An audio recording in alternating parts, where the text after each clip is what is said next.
우찌무라 간조는 먹을 양식이 없는 것이 환난이 아니고 입을 옷이 없어서 환난이 아니다. 찬송할 마음이 없고 기도할 마음도 없으며 성경 읽을 생각이 전혀 없다면 그 사람은 이미 환난을 당하고 있는 것이라고 했습니다.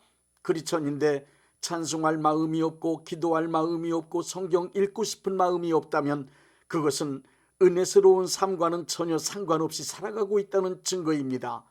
크리스천은 항상 하나님의 은혜를 경험하며 그 은혜에 감사하고 감격하여 기뻐하며 살아가는 것이 정상입니다. 크리스찬에게 있어서 하나님의 은혜는 삶의 동기이며 삶의 과정이며 동시에 이 세상을 살아가는 방법이고 능력입니다. 크리스찬은 하나님의 은혜로만 살아가는 사람들입니다. 은혜의 원어 카리스는 온갖 즐거운 환경이라는 보편적인 뜻을 가진 말입니다. 넓은 의미로는 하나님이 함께 하심으로 일상에서 이루어지는 영적인 것, 정신적인 것, 신체적인 것, 그리고 환경적인 모든 좋은 것을 가리키는 말입니다. 은혜를 복음적인 의미로 해석한다면 예수 그리스도의 십자가를 통해 우리를 구원하신 하나님의 사랑이라고 말할 수 있습니다. 우리에게 베푸신 하나님의 은혜를 네 가지 단계로 말씀드리겠습니다. 첫째, 구원의 은혜입니다. 인간에게 맨 먼저 필요한 은혜는 구원의 은혜입니다. 구원의 은혜는 믿음으로만 받을 수 있습니다. 하나님은 예수님을 십자가에 매달아 죽게 하심으로 인간의 근본적인 죄인 원죄와 자범죄 그리고 죄로 인하여 발생된 저주와 죽음의 문제를 완벽하게 해결해 놓으셨습니다. 이것이 인간을 구원하시기 위하여 베푸신 하나님의 은혜입니다. 하나님께서 인간을 구원하시기 위하여 구원의 은혜를 베풀어 놓으셨지만 이 구원의 은혜는 믿지 않으면 절대로 받을 수 없습니다. 믿음이란 하나님께서 예수님을 십자가에 매달아 피 흘려 죽게 하심으로 이루어 놓으신 은총을 나를 위한 것으로 믿고 나의 것으로 받아들이는 것을 말합니다. 로마서 10장 9절부터 10절의 말씀대로 실행하는 방법입니다. 내가 만일 내 입으로 예수를 주로 시인하며 또 하나님께서 그를 죽은 자 가운데서 살리신 것을 내 마음에 믿으면 구원을 받으리라.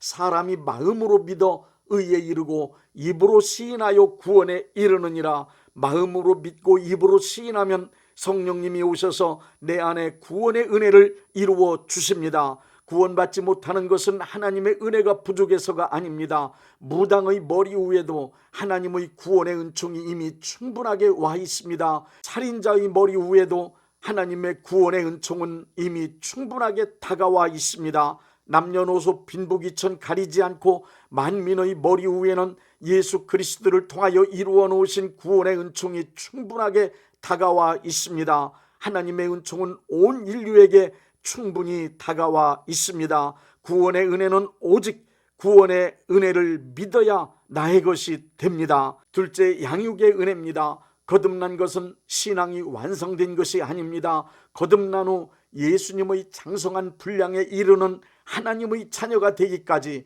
하나님의 말씀으로 양육되는 은혜가 필요합니다. 양육의 은혜는 하나님의 말씀으로 받습니다. 디모데후서 3장 14절부터 17절의 말씀을 보십시오. 그러나 너는 배우고 확신한 일에 거하라. 너는 내가 누구에게서 배운 것을 알며 또 어려서부터 성경을 알았나니 성경은 능히 너로 하여금 그리스도 예수 안에 있는 믿음으로 말미암아 구원에 이르는 지혜가 있게 하느니라. 모든 성경은 하나님의 감동으로 된 것으로 교훈과 책망과 바르게 함과 의로 교육하기에 유익하니 이는 하나님의 사람으로 온전하게 하며 모든 선한 일을 행할 능력을 갖추게 하려 함이라. 올바른 크리스찬으로 성장하기 위해서는 절대적 진리인 성경에 기록된 하나님의 말씀으로만 양육을 받아야 합니다. 그러기 위해서는 신뢰할 수 있고 검증된 담임 목사님들이 선포하시고 가르쳐 주시는 말씀을 잘 듣고 배우는 것이 무엇보다도 중요합니다. 크리스천으로 온전하게 양육되려면 듣고 배우고 읽은 하나님의 말씀이 몸과 마음의 습관으로 자리 잡도록 하는 경건한 삶의 훈련이 절대적으로 필요합니다. 디모데후서 4장 6절부터 8절을 보십시오. 네가 이것으로 형제를 깨우치면 그리스도 예수의 좋은 일꾼이 되어 믿음의 말씀과 내가 따르는 좋은 교훈으로 양육을 받으리라. 망령되고 허탄한 신화를 버리고 경건에 이르도록 내 자신을 연단하라. 육체의 연단은 약간의 유익이 있으나 경건은 범사의 유익하니 금생과 내생에 약속이 있느니라. 하나님의 말씀이 내 생각이 되고 내 말이 되고 내 행동을 지배하게 되면 온전한 크리스찬으로 성장하여 하나님의 자녀답게 살아갈 수 있습니다. 시편 1편의 복 있는 사람은 하나님의 말씀을 주야로 묵상하는 사람이라고 했는데, 묵상한다는 말의 원어적 의미는 중얼중얼 한다는 뜻입니다. 하나님의 말씀을 수도 없이 반복하여 중얼중얼거림으로 내 인격 안에, 내 두뇌 안에 그 말씀을 담기 위해 노력해야 합니다. 일상생활에서 언제든 하나님의 말씀이 역사하는 사람은 그의 지성 안에, 그의 감성 안에, 그의 의지 안에 말씀이 가득한 사람입니다. 하나님의 말씀을 듣고 배우고 그 말씀을 내 마음판에 새겨 넣을 때 우리의 믿음은 성장하고 성숙합니다. 셋째, 성결의 은혜입니다. 성결의 은혜는 시련을 통하여 받습니다. 하나님은 하나님의 백성들이 거룩하게 되기를 원하십니다. 레위기 19장 2절을 보십시오. 너는 이스라엘 자손의 온 회중에게 말하여 이르라. 너희는 거룩하라. 이는 나 여호와 너희 하나님이 거룩함이니라. 하나님의 자녀로서 거룩하신 하나님을 가까이 섬기려면 거룩하게 변화되어야 합니다. 레위기 전체를 통하여 하나님은 거룩하시기 때문에 하나님의 백성이 거룩해야 하며 드리는 제물 또한 거룩해야 함이 강조되고 있습니다. 거룩하게 되기 위해서는 불순물이 제거되고 다듬어지는 성결케 하시는 과정을 거쳐야 합니다. 자신의 사고방식, 언어의 습관, 행동 양식 등을 살펴 하나님의 자녀로서의 품격이 떨어지는 것들은 제거하고 고쳐야 합니다. 잘못된 성품이나 언행을 스스로 알아서 고치려 하지만 사실 그것은 상당히 어려운 문제입니다. 습관화되어 있는 악하고 더러운 성품이나 언행을 제거하고 고쳐보려고 애쓰지만 마음먹은 대로 잘 되지 않습니다. 습관화되어 있는 악하고 더러운 성품이나 언행 등의 불순물이 제거되는 성결의 은혜는 거의 대부분은 시련을 통해서 받게 됩니다. 시련을 당하는 일은 상당히 고통스럽고 어려운 일이지만 시련을 통해서 남아있는 더러움과 악함과 못된 언행 등의 불순물이 제거되고 성결케 됩니다. 베드로전서 1장 7절의 말씀입니다. 너희 믿음의 확실함은 불로 연단하여도 없어질 금보다 더 귀하여 예수 그리스도께서 나타나실 때 칭찬과 영광과 존귀를 얻게 할 것이라. 크리스천이 된 후에 겪게 되는 시련은 순금을 얻기 위해 불도가니에 금을 재련하는 것과도 같습니다. 야고보서 1장 2절부터 4절에 기록된 말씀입니다. 내 형제들아, 너희가 여러 가지 시험을 당하거든 온전히 기쁘게 여기라. 이는 너희 믿음의 시련이 인내를 만들어내는 줄을 너희가 알미라. 인내를 온전히 이루라. 이는 너희로 온전하고 구비하여 조금도 부족함이 없게 하려 함이라.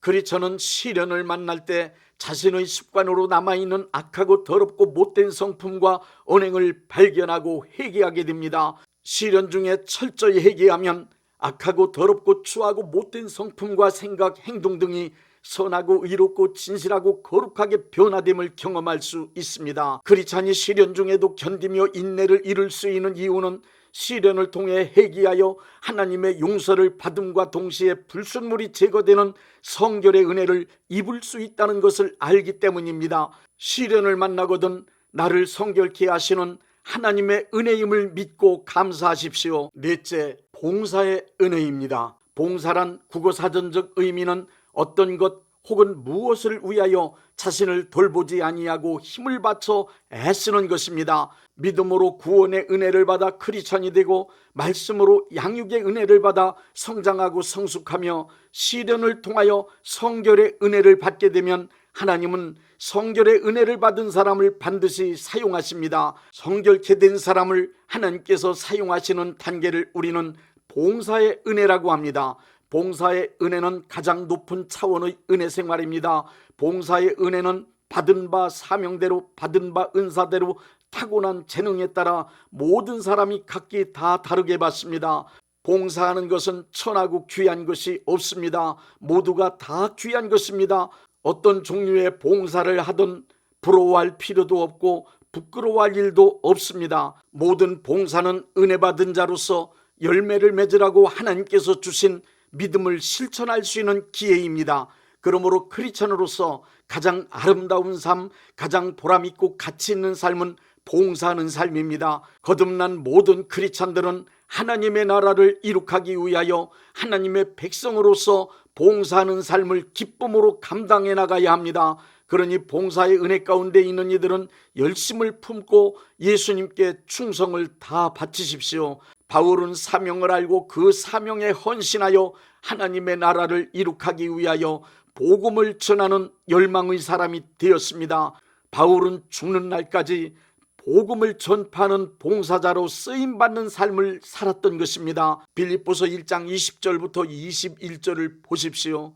나의 간절한 기대와 소망을 따라 아무 일에든지 부끄러워하지 아니하고 지금도 전과 같이 온전히 담대하여 살든지 죽든지 내 몸에서 그리스도가 존귀하게 되게 하려 하나니 이는 내게 사는 것이 그리스도니 죽는 것도 유익함이라. 미성숙한 크리스천들은 봉사의 과정에서 자기의 선함, 자기의 의, 자기의 공로를 내세워 인정받고 칭찬 듣고 싶은 유혹을 받기 쉽습니다. 그러나 진정한 크리스천은 생명을 다 바쳐 봉사했어도 내가 마땅히 할 일을 했을 뿐이라고 말합니다. 자기가 한 일을 절대로 자랑하지 않습니다.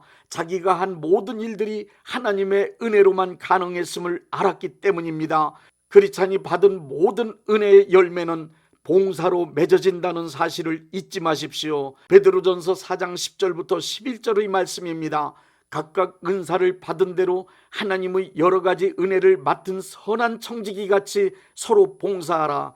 만일 누가 말하려면 하나님의 말씀을 하는 것 같이 하고 누가 봉사하려면 하나님이 공급하시는 힘으로 하는 것 같이 하라. 이는 범사에 예수 그리스도로 말미암아 하나님이 영광을 받으시게 하려 함이니 그에게 영광과 권능이 세세에 무궁하도록 있느니라. 아멘.